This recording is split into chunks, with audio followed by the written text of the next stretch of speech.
जय हिंद दोस्तों।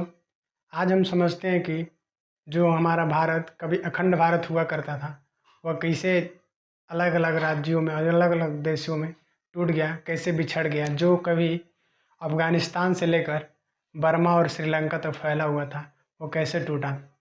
सबसे पहले जानेंगे कि किसी भी राज्य या देश को चलाने के लिए जिस किताब की आवश्यकता होती है, जिसमें नियम कानून लिखे होते हैं, उस देश और राज्य को चलाने के लिए उसे भारतीय संविधान के नाम से जाना जाता है। भारतीय संविधान को हम पॉलिटी के अंदर पढ़ते हैं। भारतीय संविधान में भाग करके दिया होता है, जैसे आपके आपकी किताब में लेसन करके दिया होता है, उसी तरह भारतीय संविधान में भाग करके दिया हो।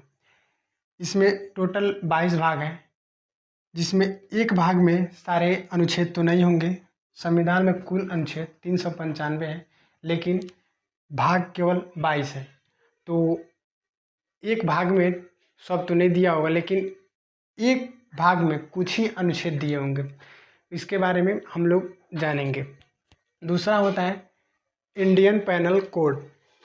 यदि आप कोई क्राइम करते हैं तो आपके बाद पुलिस कैसे लतियाएगी, कैसे आपके साथ व्यवहार करेगी, उसकी चर्चा हम इंडियन पेनल कोड आईपीसी में करते हैं। उसके बाद तीसरा है, जब पुलिस आपको अरेस्ट करके आपके मुकदमे को, आपके एफआईआर को कोर्ट को सौंपती है, तो उसमें आपको कोड ऑफ क्रिमिनल प्रोसीजर के अंदर आपसे कोर्ट के जज बात करते हैं। उसको हम सीआरपीसी के अंदर पढ़ते हैं। भारतीय संविधान में जो अनुसूचियाँ दी हुई हैं, उसका पहला जो अनुसूची है, उसमें पहली अनुसूची में बताया गया है कि भारत में कुल कितने राज्य हैं और उनका क्षेत्रफल कहाँ कहाँ तक फैला हुआ है। उसमें पहली अनुच्छेद जो है, अनुच्छेद और अनुसूचियाँ अलग हैं। भारतीय संविधान में अनुच्छेद को लिखने से पहले 4-5 पेज जोड़ दिए गए हैं अलग से। उसमें केवल अनुसूचियाँ लिखी हुई हैं। उसमें भारत के बारे में बताया गया है कौन क्या है, कौन क्या नहीं है। और अनुच्छेद पहला अनुच्छेद है, उसका नाम है the union and it's territory. संघ एवं उनके राज्य क्षेत्र। राज्य क्षेत्र मतलब राज्यों का क्षेत्रफल, वह कहाँ तक विस्तारित है और कहाँ तक फैले हुए हैं, इनके बारे में बताया गया है। तो पहली अनुसूची में 3 बातें मुख्यतः लिखी गई हैं। पहली बात ये है कि भारत राज्यों का संघ यानी यूनियन है। भारत एक जो है वो देश नहीं है, राज्यों का संघ है। वह राज्यों को मिलाकर एक देश बनाया गया हो, बल्कि देश नहीं है, राज्यों का संघ है। कोई भी देश होता है उसमें राज्यों को मिलाकर एक देश बनाया जाता है। तो कोई भी देश 3 तरीके से बनाया जाता है। इसमें यहाँ आप देखेंगे तो पहला कॉन्फेडरल, दूसरा फेडरल, तीसरा यूनियन। तो पहला कॉन्फेडरल हम जानते हैं। कॉन्फेडरल एक ऐसा परिसंघ होता है जिसमें छोटे छोटे राज्य मिलकर एक देश का निर्माण करते हैं और अपनी कुछ शक्तियाँ केंद्र सरकार को दे देते हैं, और केंद्र सरकार उस राज्य को चलाती है अपने अनुसार। दूसरा है फेडरल। कॉन्फेडरल में क्या होता है, छोटे छोटे राज्य कभी भी समझौता करके एक दूसरे से मिल जाते हैं और एक देश बना लेते हैं, और वह चाहे तो समझौता करके कॉन्फेडरल से वह अपने राज्य को लेकर अलग हो सकते हैं, दूसरा देश या राज्य बना सकते हैं। दूसरा है फेडरल। यह कॉन्फेडरल का थोड़ा सा सभ्य रूप होता है। यह कॉन्फेडरल का शक्तिशाली रूप कह सकते हैं इसको। इसमें कोई भी राज्य मिल जाएगा, लेकिन वह अलग होना चाहे उससे, तो संविधान के नियम और कानून से उसे गुजरना पड़ेगा। उसको बहुत सारे नियमों का फॉलो करना पड़ेगा, तब जाके यह दूसरे राज्य से अलग हो सकता है, अलग हो जाएगा। यूनियन देखेंगे तो भारत एक यूनियन है। यूनियन एक ऐसा देश होता है जिसमें कोई भी राज्य को मिल के देश बनाते, उसमें से वह आगे चल के जो राज्य मिला वो उसमें से अलग नहीं हो सकता, कुछ भी कर ले। भारत को देखेंगे तो भारत एक यूनियन है, लेकिन अमेरिका जो है वह फेडरल है, क्योंकि वहाँ पे अमेरिका में 50 राज्य हैं। उन 50 राज्यों का संविधान अलग है, उन 50 राज्यों का झंडा अलग है, उनका रुपया पैसा करेंसी जो होगा एक ही होगा। लेकिन भारत जो है यूनियन है, उसमें पूरे भारत में एक ही संविधान होगा, एक ही नागरिकता होगी, एक ही करेंसी होगी, और एक ही संविधान को फॉलो करेंगे। यहाँ पे जम्मू कश्मीर था, लेकिन वह उसको 370 वहाँ पे था, उसको हटा दिया गया। अभी पूर्णतः भारत इस यूनियन हो चुका है। अगला देखते हैं। दूसरी बात बताई गई है, राज्यों को पहली अनुसूची में रखा गया है। यानी भारत में जितने भी राज्य हैं, मान लीजिए जैसे हमारे यूपी की बात किया जाए कि यूपी हमारे भारत का राज्य है या नहीं, तो उसको हम कैसे जानेंगे? तो उसको ये नहीं, पहली अनुसूची में अनुच्छेद में नहीं बताया गया है कि भारत में इतने राज्य हैं। यहाँ पे ये नहीं कहा जाएगा आपसे कि भारत में इतने राज्य हैं और इनकी क्षेत्रफल यहाँ से यहाँ तक है, ये आपको नहीं बताया जाएगी। आप यहाँ देखेंगे तो यहाँ पे लिखा हुआ है कि राज्यों को पहली अनुसूची में रखा गया है। भारतीय संविधान में अनुच्छेद को लिखने से पहले 4-5 पेज अनुसूचियों के बारे में लिखा गया। उसमें पहली अनुसूची में लिखा गया है कि भारत में कुल कितने राज्य हैं और उनका क्षेत्रफल कहाँ से कहाँ तक फैला हुआ है। तो आप यहाँ पढ़ेंगे तो आपको दूसरी तरफ भेजा जाएगा कि आप पहली अनुसूची में जाइए, वहाँ आपको मालूम चलेगा कि भारत में कुल कितने राज्य हैं और उनका क्षेत्रफल कहाँ तक फैला हुआ है। तीसरी बात देखते हैं, तो यहाँ पे जो राज्य होंगे वो 3 प्रकार के राज्य क्षेत्र होंगे। पहला स्टेट, दूसरा केंद्र शासित प्रदेश। पहला स्टेट अभी वर्तमान में 28 है और केंद्र शासित प्रदेश 7 है, बल्कि जम्मू कश्मीर से 370 हटाने के बाद यह 8 हो चुके हैं, जिसमें दादर नगर हवेली और दमन द्वीप को एक में मिला दिया गया। तो केंद्र शासित प्रदेश अभी 8 है और स्टेट जो है 28 है। और एक यहाँ पे नीचे है अर्जित क्षेत्र। अर्जित क्षेत्र वह होता है, जैसे मान लीजिए पाकिस्तान में बलूचिस्तान की मांग हो रही है, तो वहाँ पे इंडिया अगर कह दे कि नहीं, वो वहाँ उसको आज़ाद कराता है अगर इंडिया बलूचिस्तान को, और कहे नहीं बलूचिस्तान पे हमारा अधिकार रहेगा, तो इंडिया उसको अपने बस में कर सकता है, उसको अर्जित कर सकता है, वहाँ पे इंडिया का ही कंट्रोल होगा, तो उसे अर्जित क्षेत्र में रखा जाता है।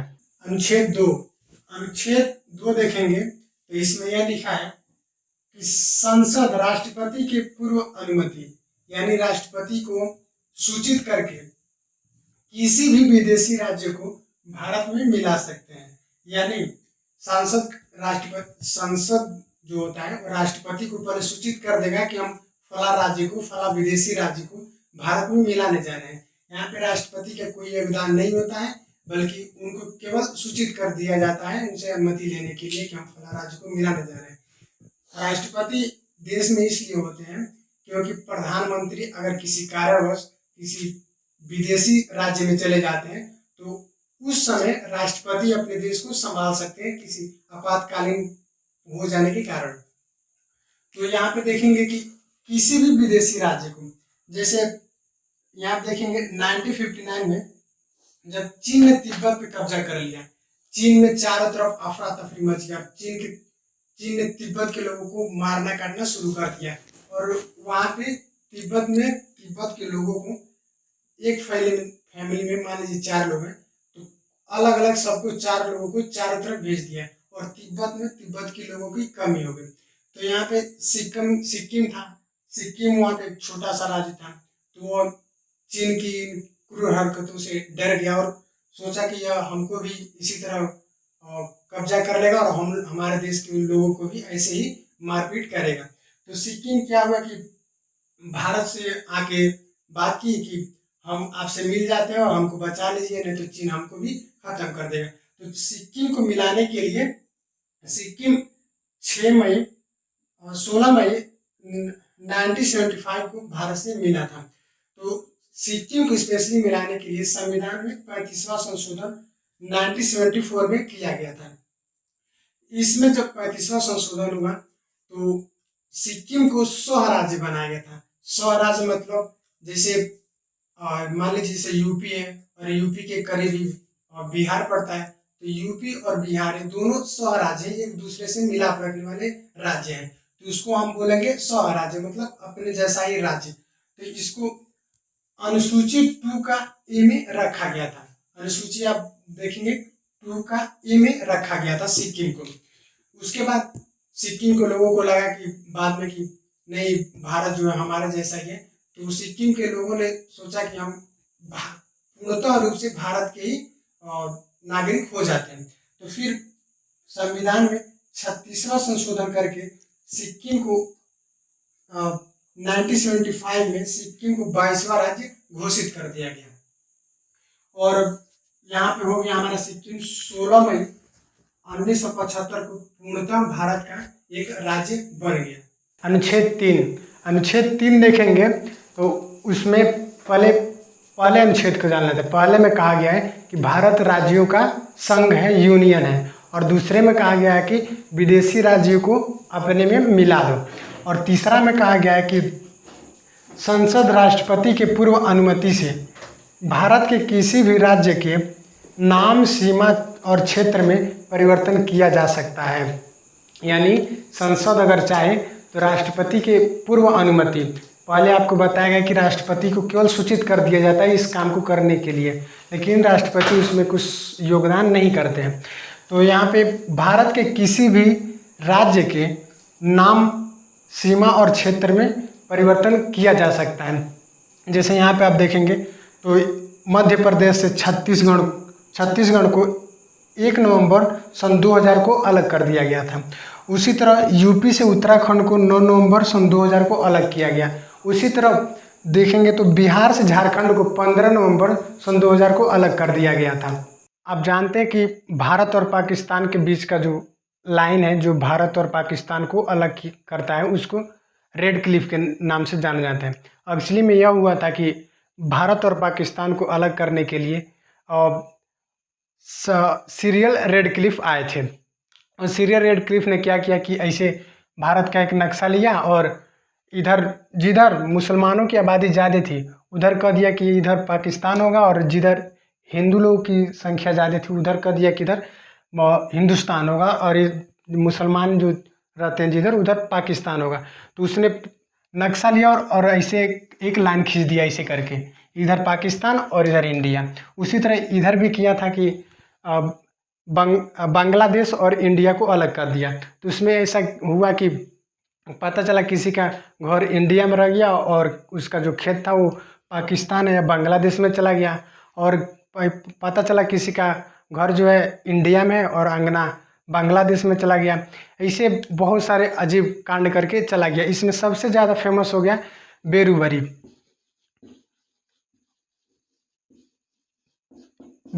यह वेस्ट बंगाल का एक कभी छोटा सा गांव हुआ करता था। इससे क्या हुआ कि बेरुवरी से हाई कोर्ट में केस हुई। केस यह हुआ था कि बेरुवरी जो था वहाँ के लोग कह रहे थे कि हमारे यहाँ हिंदू ज़्यादा हैं, तो हमारे हिंदुओं को बांग्लादेश में भेज देना चाहिए, क्योंकि बांग्लादेश में लगभग 90% लोग वहाँ पे हिंदू थे। तो यहाँ के जो हिंदू थे वो बांग्लादेश में चले जाना चाहिए था, और बांग्लादेश में जो मुसलमान थे, और बेरुवरी में लगभग 95% मुसलमान हुआ करते थे तब, तो वहाँ के मुसलमान को यहाँ बुलाना चाहते थे। यही बात बेरुवरी और बांग्लादेश के बीच केस हो गई थी सुप्रीम कोर्ट में, और यही बात कोर्ट तक जाकर फंस गई। वह केस नेहरू जी के ज़माने से चलता हुआ आ रहा था, और अब जाके करीब 2017 में मोदी जी ने शेख हसीना से मिलकर उसको अभी निपटारा किया। तो लगभग बहुत ढेर दिनों से वह मामला चलता आ रहा था, तो अब जाके ये मोदी जी के द्वारा अभी सही हो चुका है, सुलट चुका है। चलिए आर्टिकल 4 को समझते हैं। आर्टिकल 4 बहुत ही सिंपल है।